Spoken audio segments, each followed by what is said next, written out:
Gears of War Reloaded brings back the original Gears of War, remastered from the ground up, with 4K resolution, 120 frames per second support, and cross-play across more platforms than ever. And now, even PlayStation 5 users can join the fight.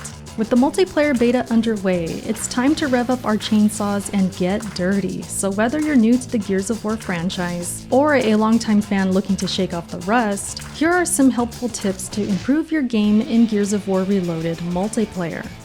The roadie run is a vital mechanic in Gears of War.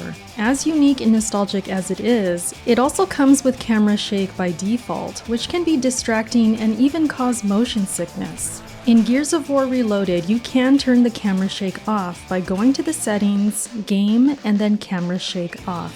Gears of War is an intense shooter where every bullet counts, so it's smart to reload as tactically as possible. The last thing you want is to run out of ammo in the middle of a Gnasher shotgun battle. Your goal should be to always hit the perfect active reload target, as it helps you reload bullets even faster. To active reload, tap the right bumper on controller or the R key on PC to start the reload, then tap again when the meter hits the white line. Getting this mechanic down and balancing when you reload perfect active reload bullets can pull you ahead in a shootout. Tactical communications, or Tac-Com, aren't just useful in single player, they're a big help in multiplayer too. Press the left bumper on controller or left shift on PC to activate it. This shows you where your teammates are, where power weapons spawn, and if they're ready to be picked up.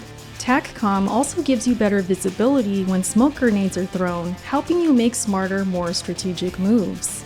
Frag grenades are a key pickup, so if you've got the spot open and a clear path, try and grab them before your opponents do. Grenades can be tagged onto opponents for instant kills. If someone tags you, roll toward them and take them out with you. It's a noble sacrifice and incredibly satisfying. You've probably heard that wall bouncing separates the newbies from the pros in Gears of War. And while there's some truth in that, wall bouncing in Gears of War Reloaded is very different from other entries in the series. Because the original Gears of War has slower movement, it can feel clunky. This doesn't mean you can't wall bounce, but it takes practice and adjusting to the slower speed. To wall bounce, initiate a slide into a cover wall or object, and just before contact, push your left stick or slide key in the opposite direction, and then slide again, so that you stick to a wall for a split second and then bounce off of it in the opposite direction. The game also has very strict animation locks, so you have to let your character visually commit to sliding into cover before you can bounce off of it. Effectively, wall bouncing can be used to angle your aim when you shoot, as well as sliding through enemy blind sides to avoid getting shot. We also recommend turning up your sensitivity settings so that you have a quicker look, zoom, and target aim, as this will help you move a bit faster. Power weapons can shift the momentum of any match. Weapons like the boom shot, torque bow, and long shot are highly sought after, so be ready to fight for them or be forced to fight against them.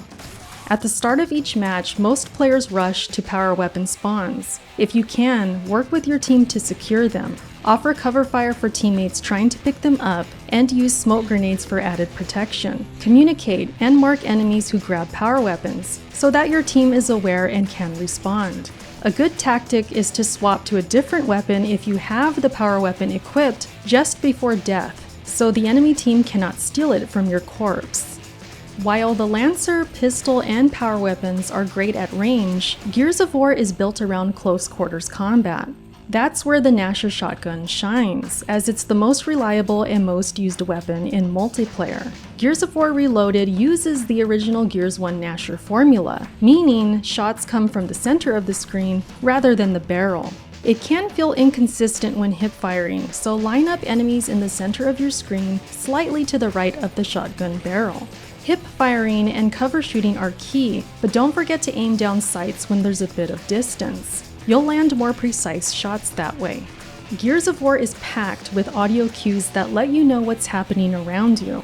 Keep an ear out for grenades being thrown, enemy callouts and footsteps, and even grunts when enemies are injured and near death.